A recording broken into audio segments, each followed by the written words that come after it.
nilulunaw ng kordero. Mula nang ito'y sinindihan sa dambana ng gabing iyon, ay nanatili sa patuloy na pakikidigma sa kadiliman. Sa ilang pagkakataon, ito'y lumakas ang ningning. Pinapagtakbo ang malamig na kadiliman sa dakong malayo, at binabanyuhay ang kalikasan ng kanyang mga sinag ng buhay. Kung minsan, ang kadiliman na nagdadala ng malamig na hangin ay halos ganap na pumatay sa apoy. Ngunit ito, sa isang mahusay na pagsisikap ay kumain sa dugo ng kordero at tinihagis ang nagliliyab na apoy ng mataas.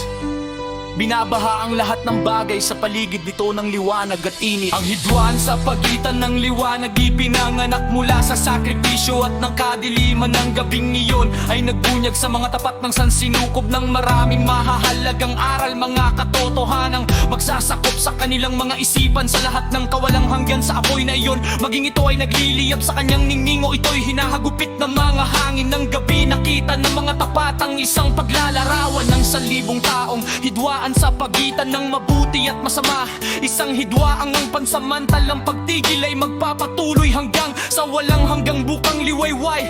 Ang walang hanggan bilang patotoo sa kanyang magiging sakripisyo ay sinindihan sa gitna ng kadiliman ng liwanag ng katotohanan, at iyon ay pangangalagaan at mag-aapoy sa puso ng tao sa bisa ng kanyang dugo na ibubuhos para sa kapatawaran ng kasalanan. Laban sa liwanag na iyon, ang kahoy ay maglalabas ng lahat ng malamig na hangin ng kasamaan, at papawi ng malambing na ningning nito mula sa puso ng marami.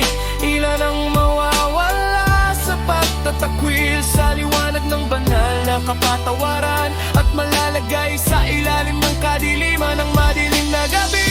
Matapos ang mahabang oras ng labanan ng mga palatandaan ng bukang liwayway ay lumitaw sa kalangitan ang kadiliman na may galit na naghagis ng kanyang mga hangin sa apoy na hindi mamamatay. Sa pagsisikap na papawiin ito ay naguguluhan sa mga palatandaan ng bukang liwayway. Ang langit na kinulayan ng maliwanag na pula ay nagpapaalala sa atin sa dugo na bumulwak mula sa dibdib ng kordero, upang ang apoy ng kapatawaran ay maliwanagan ng gabi ng tao. Sa gitna ng kulay ng dugo, ang nagniningning na araw ay sumisikat sa abot tanaw na nagdadala sa kanyang mga mainit na sinag ng lasa ng tagumpay, at bumabalot sa lahat ng bagay ng kanyang buhay. Ang bukang liwayway sa kanyang malungkot na pagmamahal ay hinahaplos ang malayong paraiso, dinadala mula sa kanyang minamahal na sinapupunan sa kanyang umagang simoy. Ang halimuyat ng pananapik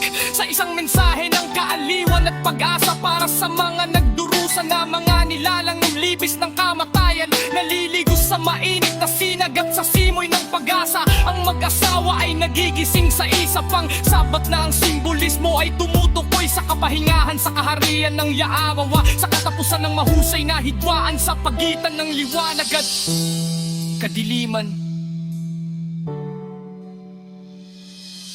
Lampas sa damba ng iyon na natakpan ng abo, sina Adan at Eva ay minamasdan ng malungkot na paraiso. Bagamat malayo sa kanilang pagkatapon, nagagalak sila sa katiyakan na ang sakripisyo ng Mesiyas ay maglilitas para sa kanila. Sa sabat ng mga sabat iyon ay ang mga luha na magpakailangan ng nawala ng araw na laging magningning sa isang malinaw na langit ng mga korderong laging buhay upang maglaro sa damuhan. Araw na walang takip silim kung kailan wala ng dambana na natakpan ng dugo at abo. Sila ay nagbubuntong hininga para sa araw na kaluwalhati ang iyon kung kailan ng Yaawa. Halahaya ay magiging walang hanggang nakikita na hawak sa kanyang mga kamay ang mga marka ng kanyang walang hanggang pagmamahal para sa kanyang mga anak. Bago ang pagkahulog ng tao, pati na rin ang lahat ng makalangit na hukbo ay natuto sa paanan ng manlilikha na matiyagang nagturo sa kanila ng mga kayamanan ng karunungan na nakapaloob sa malawak na kompensyo ng kalikasan ng lahat sa sansinukob, mula sa napakaliit na atomo hanggang sa pinakamalaki sa mga mundo ay sumasaksi sa kanyang perpektong pag-iral ng katangian ng banal na hari, Yaawa. Maraming mga aral Gayunpaman ay nanatiling nakatago sa mga pahina ng malaking aklat na iyon. Sa panahon na nauna sa pagkahulog, sila ay parang mga bituina, nakatago sa araw, ay nagbubunyag ng kanilang ningning habang bumababa ang anino ng gabi.